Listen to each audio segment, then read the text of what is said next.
तो इतना वो बौखला गए कि उन्होंने हरियाणा में सार्वजनिक मंच से हजारों लोगों के बीच में और धमकी देने का काम किया कि ठटरी बार देंगे और देख लेंगे। तो ठटरी बार देंगे और देख लेंगे में मेरा ऐसा मानना है कि जान से मारने की धमकी है। तो इसलिए धीरेन्द्र कृष्ण पर तत्काल प्रभाव से FIR दतिया की पुलिस करे। अब चूंकि हमने पेन ड्राइव भी दी है और जांच करने के बाद कार्रवाई कर दो, अन्यथा हम कोर्ट भी जाएंगे। लेकिन कहीं बागेश्वर धाम के पीठाधीश्वर को तो आप सभी जानते होंगे। जी हां, हम बात कर रहे हैं धीरेन्द्र कृष्ण शास्त्री की। एक बार फिर से वो सुर्खियों में आ गए हैं। वजह है उनकी आने वाली हिंदू राष्ट्रीय यात्रा, जिसका ऐलान उन्होंने हाल ही में किया। अब इस यात्रा का मकसद उन्होंने बताया सनातन धर्म की एकता और हिंदू राष्ट्र की स्थापना। लेकिन इस ऐलान के तुरंत बाद अब भीम आर्मी और आजाद समाज पार्टी के नेता दामोदर सिंह यादव ने इसका खुलकर विरोध करना शुरू कर दिया था। दामोदर यादव का ये कहना है कि ये यात्रा गैर संवैधानिक है, क्योंकि भारत एक धर्मनिरपेक्ष देश है और हिंदू राष्ट्र की मांग संविधान के खिलाफ है।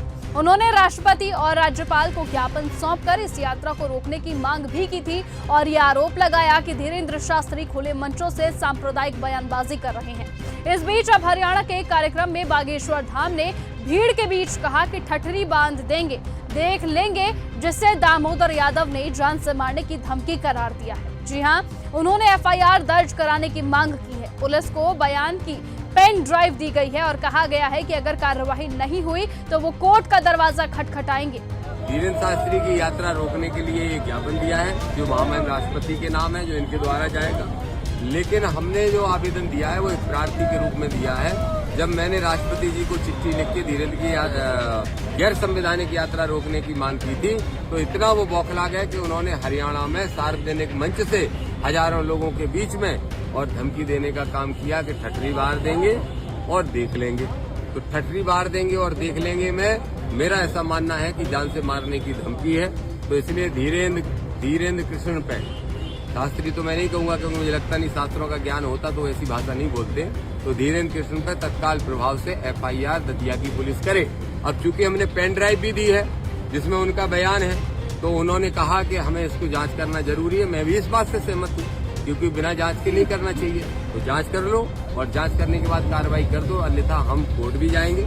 तो उधर धीरेन्द्र शास्त्री के समर्थक ये दावा कर रहे हैं कि उनकी यात्रा सनातन की एकता और हिंदू जागरण के लिए है, जबकि विपक्षी संगठन इसे सांप्रदायिक एजेंडा करार दे रहे हैं।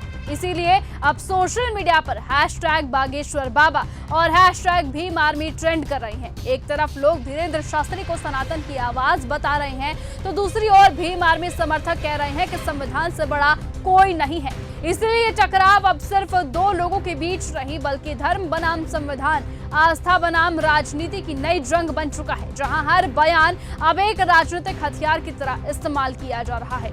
लेकिन आप किसके पक्ष में हैं, भीम आर्मी या फिर बागेश्वर बाबा? अपनी राय कमेंट में जरूर दीजिएगा। फिलहाल आज की इस खबर में सिर्फ इतना ही। देश और दुनिया की तमाम बाकी खबरों से ऐसे ही जुड़े रहने के लिए आप बने रहिए और ऐसे ही देखते रहिए न्यूज गंगा। नमस्कार।